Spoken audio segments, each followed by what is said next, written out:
Hi అండి. నమస్తే. Welcome to అమ్మాయి లోకం. అందరూ ఎలా ఉన్నారు? నేనైతే చాలా బాగున్నాను. మీరందరూ కూడా బాగుండాలని మనస్ఫూర్తిగా కోరుకుంటున్నాను.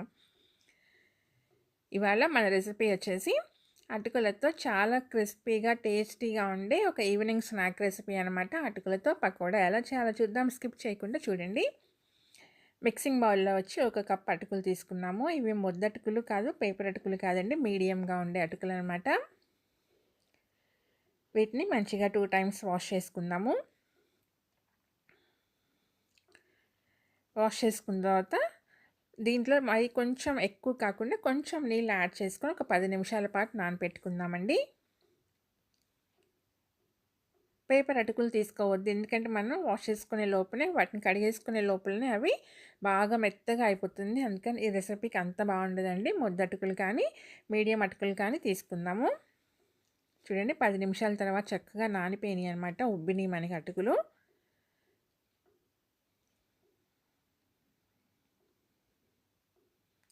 ఇప్పుడు దీంట్లో వచ్చేసేసి ఒక పెద్ద ఉల్లిపాయ, 2 పచ్చిమిర్చి కట్ చేసుకొని పెట్టుకున్నాము, వేసేసుకుందామండి. ఒక టేబుల్ స్పూన్ తురిమిన అల్లం, ఒక 2 టేబుల్ స్పూన్లు ఉంటుందండి క్యారెట్ తురిమింది అది. తర్వాత 2 టేబుల్ స్పూన్ సన్నగా తరిగిన క్యాప్సికమ్ వేసుకుందాము. తరిగిన కొత్తిమీర, కొంచెం కరివేపాకు నా దగ్గర ఫ్రెష్ లేదండి. ఇది మంచిగా వాష్ చేసుకుని ఎండపెట్టుకున్న కరివేపాకేను నేను ఇది యూజ్ చేసుకున్నాను. మీ దగ్గర ఫ్రెష్ ఉంటే ఫ్రెష్ వేసుకోండి. ఒక టేబుల్ స్పూన్ శనగపిండి, 2 టేబుల్ స్పూన్లు బియ్యపిండి. శనగపిండి వద్దనుకున్న వాళ్ళు, పడని వాళ్ళు ఎవరైనా ఉంటే 3 టేబుల్ స్పూన్లు బియ్యపిండే వేసుకోండి. కొంచెం చిల్లీ ఫ్లేక్స్, ఒక పావు టేబుల్ స్పూన్ ధనియా పౌడర్, కొంచెం పసుపు, ఒక అర టేబుల్ స్పూన్ జీలకర్ర,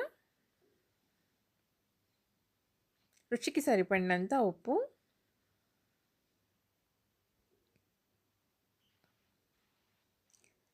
ఇప్పుడు ఇవన్నీ మంచిగా మిక్స్ చేసుకుందామండి. నీళ్ళు ఏమీ యాడ్ చేయకుండా, మనకి నీళ్ళు ఎక్కువైతే అవసరం పడదు. దీంట్లో ఉండే తేమే మనకి సరిపోతుందండి. అవసరపడిన దగ్గర మాత్రం ఒక 2-3 టేబుల్ స్పూన్లు మాత్రమే సరిపోతుంది. అండ్ అంతకంటే ఎక్కువ యాడ్ చేసుకోవద్దు. పిండి పలుచగా ఉంటే బాగుండదనమాట.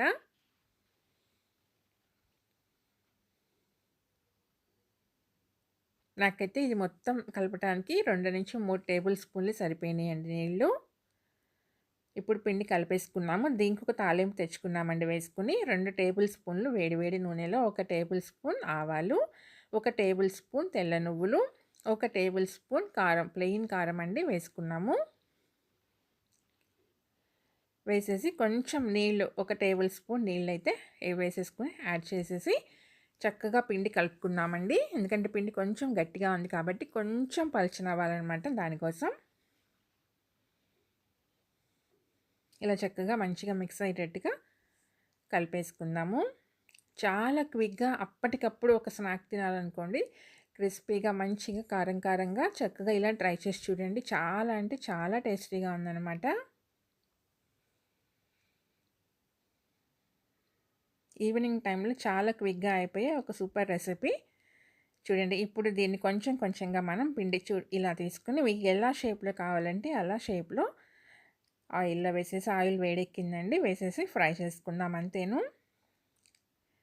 చాలాసేపటి దాకా మనం వేడివేడి నూనె వేసుకున్నాం కాబట్టి మంచి క్రిస్పీగానే ఉంటాయండి, మెత్తపడవన్నమాట.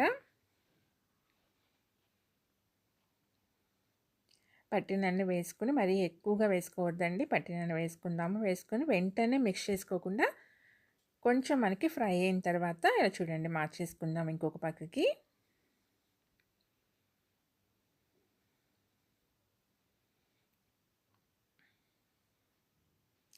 ఈ నూనెలో మనకి బబుల్స్ వస్తున్నాయి కదా, ఈ నురగంతా పోయిందాక మనం ఫ్రై చేసుకుంటే చాలండి. మంచిగా మనకి క్రిస్పీగా ఫ్రై అయిపోతాయి అనమాట. స్టవ్ వచ్చేసి లో టు మీడియం ఫ్లేమ్లో పెట్టుకుని కుక్ చేసుకున్నామంటే కరెక్ట్గా ఫ్రై అవుతుంది మనకి లోపల దాకా.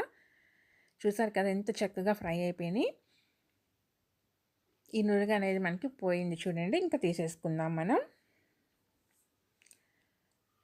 తప్పకుండా మీరు ట్రై చేయండి. మీకు ఎలా వచ్చిందో కూడా నాకు తప్పనిసరిగా కామెంట్ చేయండి. వీడియో నచ్చినట్లయితే తప్పకుండా లైక్ చేయండి, సబ్స్క్రైబ్ చేసుకోండి. మీ ఫ్రెండ్స్‌కి, ఫ్యామిలీ మెంబర్స్‌కి షేర్ చేయండి. Thank you for watching.